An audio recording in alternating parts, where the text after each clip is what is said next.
오늘 말씀은 마태복음 17장 1절에서 13절까지입니다. 마태복음 17장 1절에서 13절 읽습니다. 엿새 후에 예수께서 베드로와 야고보와 그 형제 요한을 데리시고 따로 높은 산에 올라가셨더니 저희 앞에서 변형되사 그 얼굴이 해같이 빛나며 옷이 빛과 같이 희어졌더라. 때에 모세와 엘리야가 예수로 더불어 말씀하는 것이 저희에게 보이거늘 베드로가 예수께 여쭈어 가로되 주여 우리가 여기 있는 것이 좋사오니 주께서 만일 원하시면 내가 여기서 초막 셋을 짓되 하나는 주를 위하여 하나는 모세를 위하여 하나는 엘리야를 위하여 하리이다. 말할 때 호련히 빛난 구름이 저희를 덮으며 구름 속에서 소리가 나서 가로되 이는 내 사랑하는 아들이요 나 기뻐하는 자니 너희는 저희 말을 들으라 하는지라. 제자들이 듣고 엎드려 심히 두려워하니 예수께서 나와 저에게 손을 대시며 가라사대 일어나라 두려워 말라 하신대 제자들이 눈을 들고 보매 오직 예수 외에는 아무도 보이지 아니하더라. 저희가 산에서 내려올 때에 예수께서 명하여 가라사대 인자가 죽은 자 가운데서 살아나기 전에는 본 것을 아무에게도 이르지 말라 하시니 제자들이 묻자와 가로되 그러면 어찌하여 서기관들이 엘리야가 먼저 와야 하리라 하나이까. 예수께서 대답하여 가라사대 엘리야가 과연 먼저 와서 모든 일을 회복하리라. 내가 너희에게 말하노니 엘리야가 이미 왔으되 사람들이 알지 못하고 임의로 대하였도다. 인자도 이와 같이 그들에게 고난을 받으리라 하시니 그제야 제자들이 예수의 말씀하신 것이 세례 요한인 줄을 깨달으니라. 아멘. 마태복음 오늘은 강의 119회째가 되겠고요. 변화산으로서는 5번째 강의 시간이 되겠습니다. 본교시는 총론불변의 진리를 항상 생각을 하죠. 틀. 우리가 이제 이런 진리나 복음에서 뿐만 아니라 이런 틀을 생각하는 것이 사실은 상당히 중요한 부분이 있더라고요. 이 틀을 어떻게 정해 놓는가에 따라서 마치 세상의 제품들도 전혀 다른 것이 나오는 것처럼 틀이 굉장히 중요하다. 그래서 복음교실은 총론불변의 진리를 항상 생각하면서 이것을 하나의 틀로 어떤 경우도 벗어나지 않게 하는 강론과 강해와 믿음과 그리고 기도도 해야 된다. 이제 이런 말씀을 드리고 있습니다. 왜냐하면 사람의 생각으로는 자신이 인기가 있는 것에 자신의 가치를 두는 사람들이 많이 있어요. 그렇지 않습니까? 자신이 뭔가 인기가 있으면 그것이 자기 자신에 대한 굉장한 가치가 있다. 이런 생각을 많이 하죠. 그래서 사람들은 자신에 대해 알리려고 애를 쓰는 사람들이 많이 있습니다. 또 교회 부흥을 생각하는 것도 사실은 마찬가지죠. 교회가 잘 부흥이 되면 그것이 곧 자신의 인기하고 연관이 되는 것인데 그 자신의 인기가 곧 하나님에 의해서 은혜로 그렇게 된다. 이제 교회적으로 얘기를 하면 그런 식의 이야기를 한다는 이야기죠. 그러나 하나님이신 천지를 창조하신 예수님은 어떤가?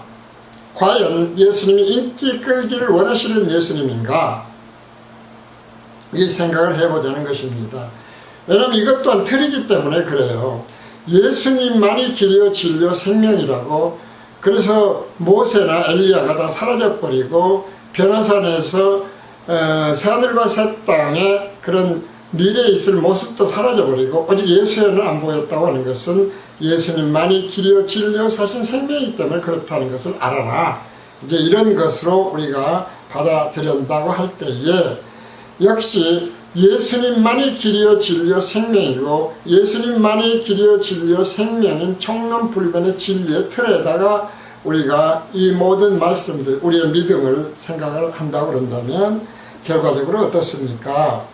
결국 그것이 예수님이 인기를 지금 바라지 않는 말씀을 하시잖아요. 그렇다면 우리도 세상적인 인기는 중요한 것이 아니다. 이런 생각을 하는 것입니다. 예수님은 자신이 우리가 사람의 생각을 하면 그래요. 사람의 생각을 하면 성경에 언약이 된 메시아인 것을 사실은 널리 알려서 제자들의 생각이 그런 거 아니겠습니까? 인기와 관심을 집중적으로 인간들에게 받아서 그렇게 인기가 있는 메시아 역할을 해야 될 것 같아요. 사람의 생각은 그렇고 바로 그런 제자의 생각이 그랬던 것이다. 그런데 오늘 본문을 보면 전혀 그런 것이 아니라는 것을 알 수가 있다는 것입니다. 자, 예수님, 그런데 이런 예수님인데 이런 예수님을 제자들은 어때요? 지금의 제자들하고 많이 차이가 나는 것들도 사실은 정말 껌딱지처럼 예수님과 식음을 같이 하면서 따라다니는 제자들이에요. 그런데 우선 예수님의 제자들의 수가 어때요? 정말 적은 수밖에 안 되는 거예요. 물론 12이라고 하는 수에 의미가 있는 것입니다만은 그러나 현실적으로 생각했을 때에 예수님의 제자들이 몇 명이에요? 성경을 보면 뭐 7, 80명, 그리고 나중에 예수님이 부활하신 다음에도 120명 정도, 그리고 실제로 부활한 것을 보여주신 것도 500여 명에 불과했다는 것이죠. 이건 세계의 유대인들만이 아니라 세계 전 인류와 당시 아무리 인구가 적었다 할지라도 비교를 해보면 얼마나 적은 수인가. 사실은 이게 왜 그렇게 좋냐 이 말이에요. 왜 그것이 중요한 것이냐. 천국은 예수님이 뭐라고 그러셨습니까? 그 수가 많다 적다 적은 수밖에 들어갈 수가 없는 것이라고 하는 이런 면에서 그렇죠. 그래서 이제 마치 교회를 이렇게 설립을 하고 그 설립 예배를 드릴 때에도 또 축사를 할 때에도 그 교회가 부흥 발전해서 정말 세상에 널리 복음을 전파하고 지역사회에 복음 전파하는 교회가 됐으면 좋겠다. 누구든지 그렇게 이야기를 해요. 근데 그건 사실은 알고 보면 성경적이지는 않다는 거예요. 인기가 중요한 게 아닙니다. 이걸 꼭 우리가 생각을 하시기 바랍니다. 내가 얼마나, 자신이 얼마나, 자기의 교회가 얼마나 제대로 된 진리와 복음을 전하고 있는 것인가. 중요한 것은 그것이다. 그래서 목사님이 인기가 있고 그래서 사람들이 교회에 많이 몰려들고 그러면 그 목사님 그 교회는 하나님의 은혜로 부흥이 잘 되고 복을 받았다. 뭐 이런 식의 생각을 하고 그래서 자기도 복을 받기 위해서 그런 교회, 대형교회들로 몰리죠. 아무래도 돈이 많으니까 대형교회가 되면 사람들에게 필요한 여러가지 프로그램을 실시를 할 수가 있어요. 그런데 또 중요한 것은 설교의 내용이 결국은 인기 위주가 되어버린다는 거예요. 기도도 그렇고 모임도 그렇고 조직도 그렇고 모두 다 세상 사람들에게 사람의 생각으로 인기 있도록 하는 것이다. 이것이 문제라는 것입니다. 어쨌든지 간에 이것은 그렇게 되면 뭐가 됩니까? 기업체와 뭐가 다르냐 이런 것이죠. 뭐 흔히 그런 얘기들도 많이 하긴 해요. 왜 세상적인 프로그램을 가지고 그러느냐 교회가. 그 교회에 속한 사람들은 필요하죠. 필요 없다는 게 아니에요. 그러나 생각을 해보면 그것은 기업적인 발상인 것이다. 총회도 어떻게든지 한 명이라도 더 모아서 총회가 큰 교회가 큰 총회가 되었으면 하고들 바라요. 그 노회도 마찬가지거든요. 교회뿐만 아니라 기독교의 모든 조직들이 사실은 그래요. 그러나 이것은 매우 죄송한 이야기지만 성경적이지 않다는 것을 오늘 복음에서 오늘 예수님의 말씀에서 깨달을 수 있어야 되겠다 이런 생각을 하는 것입니다. 자 6절입니다. 저희가 산에서 내려올 때에 예수께서 명하여 가라사대 인자가 죽은 자 가운데서 살아나기 전에는 본 것을 아무에게도 이르지 말라 하시니 이 말씀도 결국은 같은 틀이지 않습니까? 그렇게 막 보았고 엘리야를 보았고 매 예수님이 변화된 것을 보았고 그러면 어떻게 소문을 내가지고 진짜 우리 이 스승님은 랍비이신 예수님은 메시아입니다 말이죠. 제자들이 정말 광고를 해야 돼도 부족하죠. 이스라엘뿐만 아니라 변두리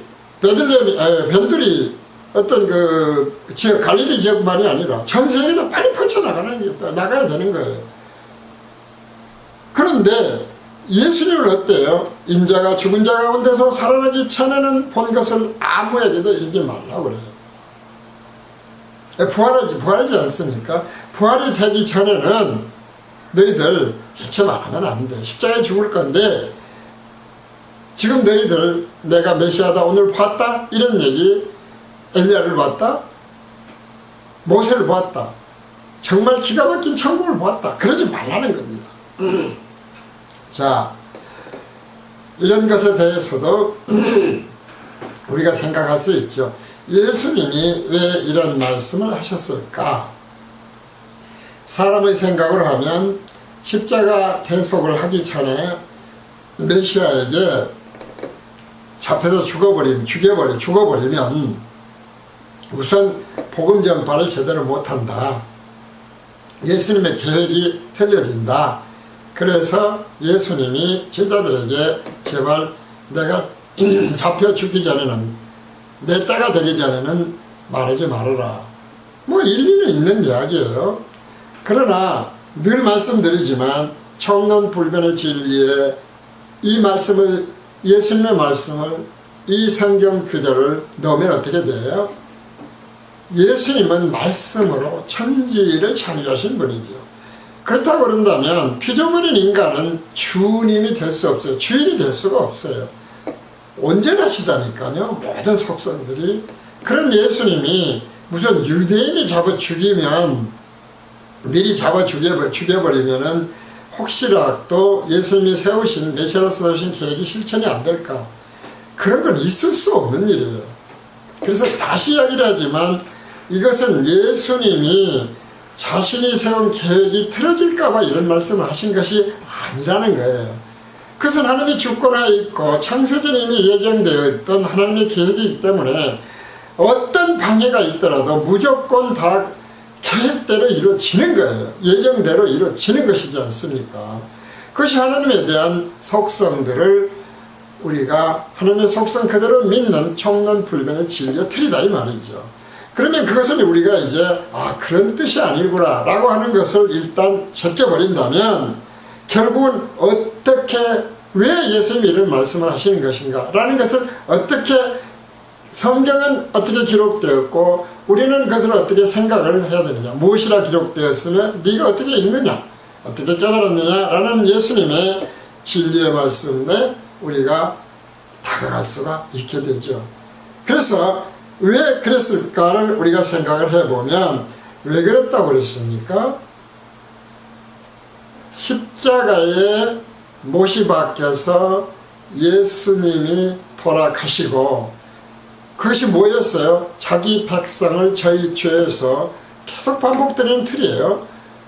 구원하시기 위해서 온전하신 대속제물인 하나님이 친히 대속제물이 되었다. 빚으로 따진다면은 단돈 1전도 다 빼놓지 않고 온전히 갚아버리신 것이다. 이제 이런 것이 죄 사함이었다. 온전한 죄 사함.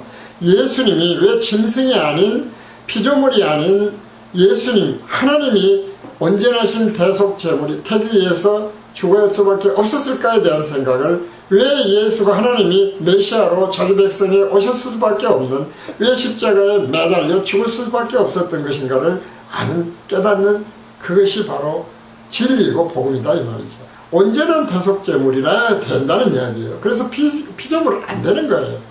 예수님이 그래서 피조물이면 안 되는 거예요. 하나님이 해야만 되는 거예요. 시간과 공간이 영원히 없으신 예수님이 하나님이야만 되는 이유다. 삼일체는 그런 면에서 참 잘 만들어놨어요. 다만 설명이 좀 복잡하게 신학적으로 해서 그렇지, 그러나 예수님의 그 모습 그대로 오신다고 그랬으니까 그 모습 그대로 변하지 않잖아요, 영원히. 그럼 그 예수님이 하나님의 모습인 거예요. 영이신 영은 안 보여요. 성령도 안 보여요. 그래서 구약에서는 하나님을 볼 수가 없었던 거다. 이제 이렇게 보면 신약에서 우리는 예수님을 사람의 모습으로 봤어요. 그래서 우리의 형상과 모습을 닮게 하자라고 하는 것으로 하나님이 태초에 사람을 창조하실 때 말씀하신 것이다. 자, 이렇게 생각을 할 때에 그러면 왜 그게 필요해요? 대속제물로 죽어야만 온전한 죄사함을 얻고 온전한 죄사함을 얻어야만 성령으로 거듭나니까. 거듭난다는 건 단순히 그래서 개념의 문제, 믿음의 문제가 아니다. 실제로 원래 그 사람은 죽어버리고 하나님이 새롭게 태어난다 이 말이죠. 이 거듭남이 구체적으로 어떤 것인지 우리는 정확히 알 수가 없죠. 그러나 어쨌든 그때부터는 누가 어떻게 돼요? 성령이 그 몸에 와 들어와 계시는 거예요.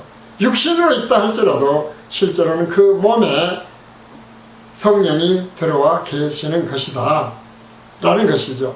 바로 이제 이렇게 거듭나야, 다시 태어나야만, 이것이 우선 지금이라고 그런다면 새하늘과 새 땅은 진짜로 바뀌어버리는 거예요. 그죠? 우리가 부활체도 정말 그대로 바뀌는 거예요. 이제 이런 것들을 우리가 생각을 해야 되죠. 바로 이제 그러한 것들을 생각을 하시면서,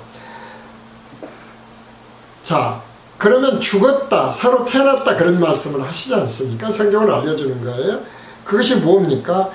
성령이 그 몸에 계시면서 성령이 그때부터 대답을 해요. 성령이 생각나게 하시고 성령이 가르쳐 주시고 성령이 말씀하게 하시는 거예요. 육신의 우리 입술을 통해서. 우리가 이제 그 기도할 때에도 목사님들 모임에서도 그런 말 많이 하잖아요. 성령께서, 하나님께서 주관하시고 입술을 주관하시고 많이 해요. 근데 실제로는 뭐가 문제입니까? 거듭나지 않으면 하나님은 실제로 주관하시는 것이 아니에요. 왜 그래요? 베드로에게 그런 게 나타났지 않습니까? 하나님이 그 입술을 주관하셔서 주는 그리스도시요 살아계신 하나님의 아들이시니라라고 말을 해놓고 조금 있으니까 십자가 대속을 해야 된다고 하니까 그리 맙소사 하잖아요. 오늘도 똑같아요. 거듭나기 전이기 때문에 예수님이 엘리야와 그 다음에 모세와 신천신지로 바뀌어질 천국을 보여주시고 예수님 자신이 변형되어 버렸을 때에 완전히 바뀐 거라고 했지 않습니까? 베드로가 여기다 집집게 살자 말이지 허락하신다면 이것도 결국은 사람의 생각. 왜? 성령으로 거듭나기 전이고 성령으로 거듭나기 전이란 죄사함을 얻기 전이니까. 그래서 죄사함의 비밀은 핵심 중에 핵심이에요. 이 죄사함의 비밀을 듣는 것이 허락된 자와 아닌 자가 그래서 천국의 아들들과 가라지로 구분이 된다고 예수님은 분명히 비유해서 말씀하신 거예요. 그러니까 내가 그렇게 믿는다, 나는 거듭났다, 나는 죄사함 얻었다고 주장하는 것이 아니라 실제로 거듭나야 되고 거듭나게 되면 오류 없는 복음을, 진리를 전하게 된다 이 말이죠. 제도를 가지고 교황이 오류가 없다고 하는 것, 물론 부분적으로 다 맞는다니까요. 다 맞아요. 그렇게 믿어야 되고 다 맞아요. 그런데 사실은 영적으로 보면 하나님만이 그 일을 하실 수가 있어요.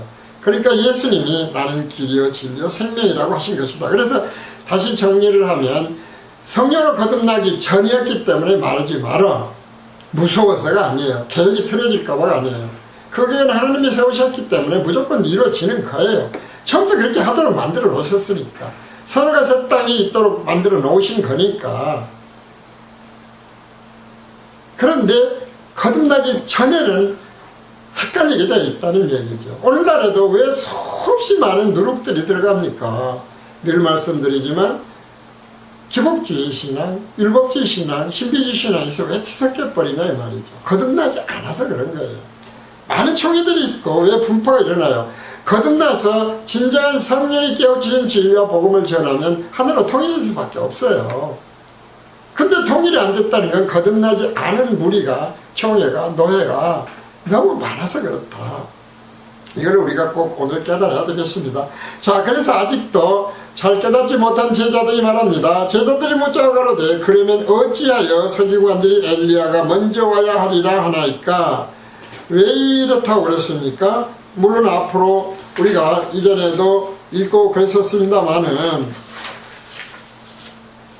말라기서에 이미 예언이 되어 있던 거예요. 성경에 다 예언이 되어 있던 거예요. 하나님의 계획인 것을 알아요. 근데 그 계획이 어떻다고 그랬어요? 먼저 선지자가 온다. 그 다음에 메시아가 온다. 그런데 그 선지자가 메시아가 오도록 길을 닦아서 회개를 하도록 할 것이다. 근데 회개를 안 하게 되면 어떻게 된다고요? 저주가 내려서 심판을 받게 될 것이다 라고 예언이 되어 있다 이 말이죠. 그런데 왜 이렇게 엘리야가 먼저 왔다면, 예수님이 정말 메시아로 왔다면 구약의 예언대 이미 성경에 예언된 대로 선지자가 왔을 것이고 선지자가 왔으면 유대인들이 회개를 했을 것이고 회개를 안 했다면 심판을 받아 저주를 받았어야 되는데 도대체 그러면 그 말씀은 무슨 말씀입니까? 메시아라면 먼저 와서 이미 그 길을 닦아 놓았어야 되는 거 아닙니까? 라고 지금 질문을 하는 거거든요. 그러니까 성경에 대한 지식이 없는 게 아니에요. 오늘날의 신비주의, 율법주의 그리고 기복주의 신앙이 유대인들하고 동일하지 않습니까? 성경 몰라서 그런 거 아니에요. 율법사들, 예수님 제사장들, 사실 서기관들 성경 정말 잘하는 사람들이에요. 어쩌면 오늘날에 우리들보다 훨씬 잘 알고 있을지도 몰라요. 달달달 그때는 외울 때니까요. 그런데 예수님이 그 잘 알고 있는 이런 일종의 뭐냐면 무식한 사람들이었잖아요. 어부들이니까. 그런 사람들까지도 유대인들은 성경에 대해서 잘 알고 있었죠. 그래서 이 질문을 한 거예요. 자, 그랬더니 예수님이 뭐라고 그럽니까? 예수께서 대답하여 가라사대 11절 예수께서 대답하여 가라사대 엘리야가 과연 먼저 와서 모든 일을 회복하리라. 그런데 이 말씀 역시 헷갈린다 이 말이죠. 회복해야 된다니까요. 회복해야 되는데 왜 안 됐냐 지금 그 말을 하는 거 아닙니까? 예수님이 말씀하셨던 엘리야는 누구였습니까? 선지자는 누굽니까? 요한이에요. 그래서 예수님은 요한을 세례자 요한을 마지막 선지자라고 했던 거예요. 왜? 메시아 전에 마지막 선지자는 반드시 와야 되니까. 그렇게 해서 이제 그런데 세상적으로 어땠어요? 메시아가 오면 다윗을 예표로 생각했을 때 그 다윗이 어땠어요? 솔로몬이 어땠어요? 세상적으로 가장 강력한 이스라엘이었다 이 말이죠. 그처럼 지금 식민지가 되어 있었던 로마에게 메시아 정말 예수님이 오신다면 유대인들이 기대한 건 뭐였다고 그랬습니까? 전 세계를 지배해버리는 이제는 로마 같은 건 상대가 안 되는 그런 막강한 이스라엘이 될 거라고 기대했다 이 말이죠. 그리고 아주 부자로 잘 살게 될 것이다. 성경에 이것도 기록이 돼 있어요. 예, 다윗 시대, 다윗의 후손, 솔로몬 시대 있다 이 말이죠. 근데 그것이 안 이루어지고 있는 거예요. 그러니까 헷갈리는 거예요. 자, 그래서 우리가 원문을 다시 찾아보았더니 11절 말씀에서 와서 예수님이 말씀하신 와서는 현재 동사이고 회복하리라는 미래 시제였다 이 말이죠. 자, 와서 그 다음에 회복은 미래다. 그런데 우리가 요한이 그 선지자라고 했을 때 요한은 왔습니까 안 왔습니까? 이미 왔어요. 그리고 지금 회복시키고 있습니까 아닙니까? 회복시키고 있는 거예요. 이 현재 동사는 진리라고 그랬잖아요. 선지자인 세례 요한은 죽었지만 그가 회복시키려고 했던 메시아의 길을 닦는 일은 현재형으로 되어 있는 일이다 이 말이죠. 그런데 회복은 됐습니까 안 됐습니까? 메시아가 오도록 길이 닦여졌습니까? 아니었다 이 말이죠. 그래서 미래 시제로 되어 있더라 이런 얘기죠. 그러니까 성경이라고 하는 것은 이렇게 우리가 원문을 자꾸 따지는 건 뭐 원문으로 우리가 뭐 잘 알고 자랑하고 그런 게 아니라 성경의 기록이 얼마나 나름대로예요. 100%는 아니지만 온전하지는 않지만 나름대로 잘 기록이 되어 있는 것인가. 특히 그걸 잘 표현할 수 있는 언어가 그리스어였다, 헬라어였다. 그리고 세상, 온 세계를 헬레니즘 문화라고 하는 것이 동서양을 융합시킨 거였으니까 그리스를 그렇게 되면 세계 역사 또는 알렉산더 대왕이 왜 나왔는지 알 수 있는 것 아니겠습니까? 그렇게 된다 이런 얘기. 로마가 왜 나왔느냐? 마찬가지라는 것이죠. 그러니까 세상의 모든 역사도 사실은 하나님 다 주관하셔서 땅까지 복음을 전파하시는데 사용하는 역사인 것이다. 제대로 믿든 안 믿든 그런 건 인간의 눈으로 봤을 때 좁은 틀로 봤을 때이지 큰 틀로 마지막 때가 될 때까지를 전부 생각하면 결국 하나님의 계획인 걸 알 수가 있어요. 그런데 왜 돌이키지 아니했는데 왔느냐 그런 얘기인데 돌이키지 않으면 아직 돌이키지 않은 두렵건데 하나님이 와서 저주로 그 땅을 쳐버렸어야 되는데 왜 그렇게 되어 있느냐라는 것이었다 이 말이죠. 근데 사실은 지금 어때요? 예수님이 메시아로 오셔서 새하늘과 새 땅으로 들어가기 전에 심판하십니까 안 하십니까? 아직 안 하셨거든요. 완전히 회복이 안 된 거예요. 그래서 아직도 미래로 진행되어 가고 있는 때다 이 말이죠. 메시아가 오셨지만 그 메시아는 십자가 대속을 위한 메시아였고 온전한 심판주로 오신 메시아는 아직 오시지 않은 거예요. 재림을 안 했으니까요. 그때까지 회복되어져 가는 거예요. 바꿔 얘기하면 오늘날에 우리가 그러므로 총론불변의 진리의 틀 안에서 해석하고 강론하지 않고 기도하지 않고 믿지 않는다고 하는 것은 결국 누룩인 것이고, 그래서 심판의 대상이 될 수밖에 없는 것을 일종의 선지자적 사명을 가지고 우리도 전해야 된다. 이렇게 또 다른 우리가 세례자 요한이 되어야 된다. 신약의 선지자들이 되어야 된다. 신약의 선지자들이 있지 않습니까? 성경에 보면 해야 된다는 거예요.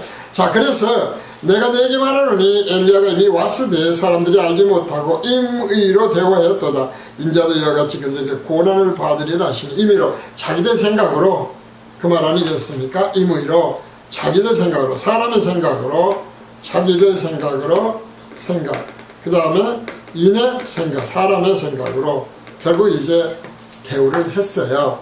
오늘날의 그 일은 계속되어져서 지금도 그대로 진행이 되고 있다. 오늘에도 동일한 임의로 대우하고 있는 거예요.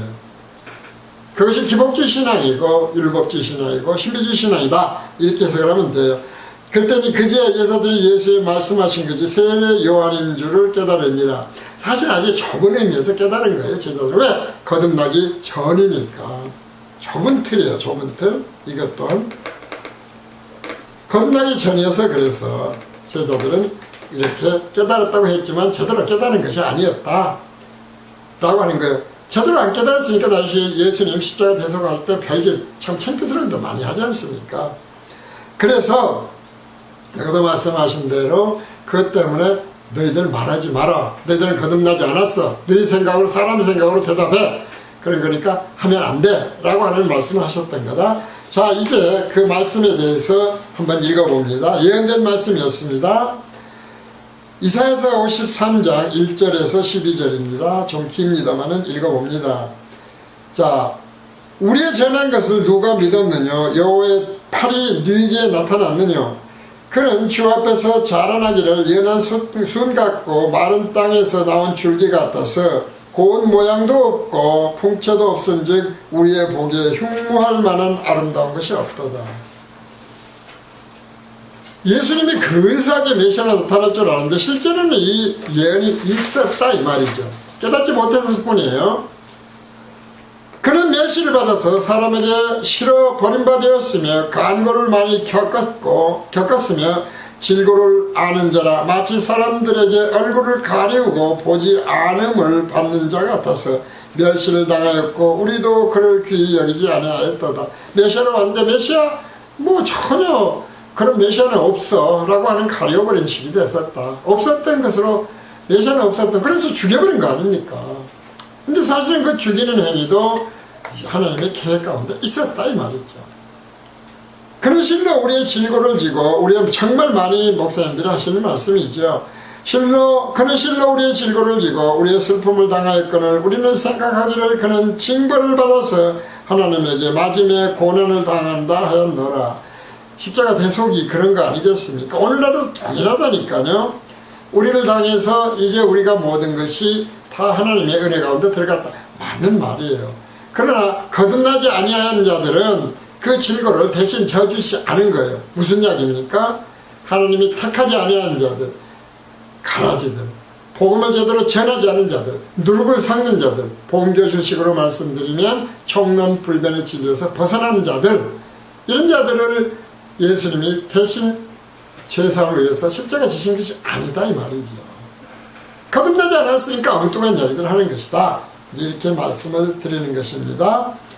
그래서 그가 찔림은 우리의 허물을 인하며 그가 상함은 우리의 죄악을 인함이라. 딱 맞잖아요. 그가 징계를 받음으로 우리가 평화를 누리고 그가 채찍에 맞음으로 우리가 나음을 입었도다. 우리는 다 양 같아서 그렇다 행하며 각기 제 길로 갔거늘 여호와께서는 우리 무리의 죄악을 그에게 담당시키셨도다. 자꾸 이제 우리를 인류로 생각하는데 이거 인류가 아니죠. 인류 아닙니다. 천국의 아들들이에요.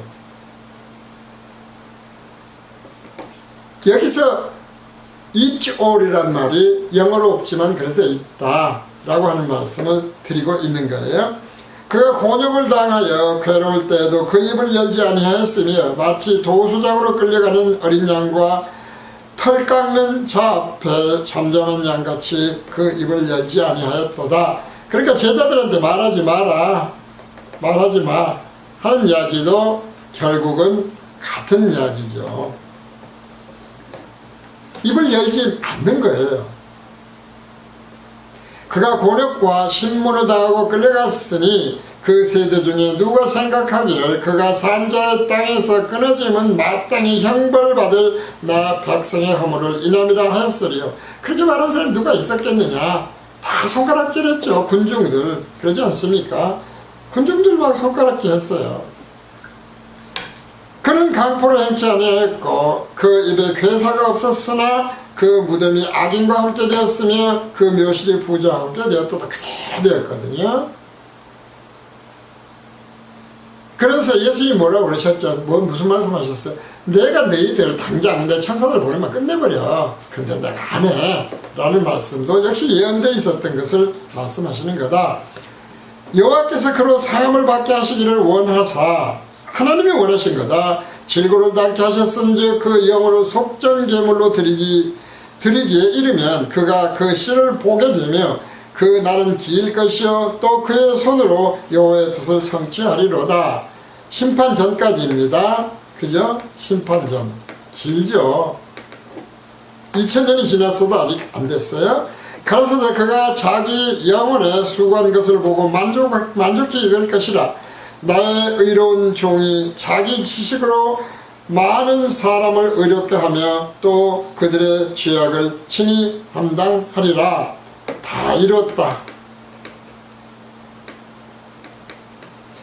라고 하는 말씀도 바로 이런 말씀이죠. 이러므로 내가 그로 존귀한 자와 함께 분깃을 얻게 하며 천국에서 분깃받는 것입니다. 저와 함께하며 탈취한 것을 나누게 하리니 이는 그가 자기 영혼을 버려 사막에 이르게 하며 범죄자 중 하나로 헤아림을 입었습니다. 그러나 실상 그가 많은 사람의 죄를 지으며 범죄를 위하여 기도하였느니라 하시니라. 다 예수님 메시아 그대로인 거예요. 이런 걸 뭐 잘 모르니까 제자들에게 그러지 말라 하셨다. 그래서 오늘 메시아로 오신 예수님은 완전히 성경에 사실은 예언된 대로 된 것이요. 첫 번째 초림의 이것이 초림 예수의 모습이었다. 그리고 회복기에 들어가야 되고 그리고 우리는 재림 예수로 심판을 받을 것이다. 그때는 어떻게 돼요? 저주가 임하겠죠. 청론불변의 진리에 벗어난 자들은 모두 형벌을 받는다. 이렇게 보시면 되는 것입니다. 바로 그래서 이것을 아직도 깨닫지 못하고 있는 대다수는 천국에 못 가니까 귀머거려 소경이는 마찬가지다. 왜? 죄사함에 대한 비밀을 모르고 그것을 듣지 못하도록 하나님이 허락하지 않으셨으니까. 그래서 자기 나름대로 사람의 생각으로 비스무리하게 전하는 거예요. 근데 문제는 왜 그래요? 교단 격파가 너무 많은 것이 다 비스무리한데 왜 나눠져요? 다 달라서 그래요, 생각이. 근데 실제로는 진리는 하나다. 그것은 총론불변의 진리다. 이것을 늘 말씀드리면서 그래서 참고로 총론불변의 진리와 진품명품에 대한 짝퉁론을 늘 항상 밑에다 기록을 해놓는 것입니다. 오늘 강의는 여기서 마칩니다.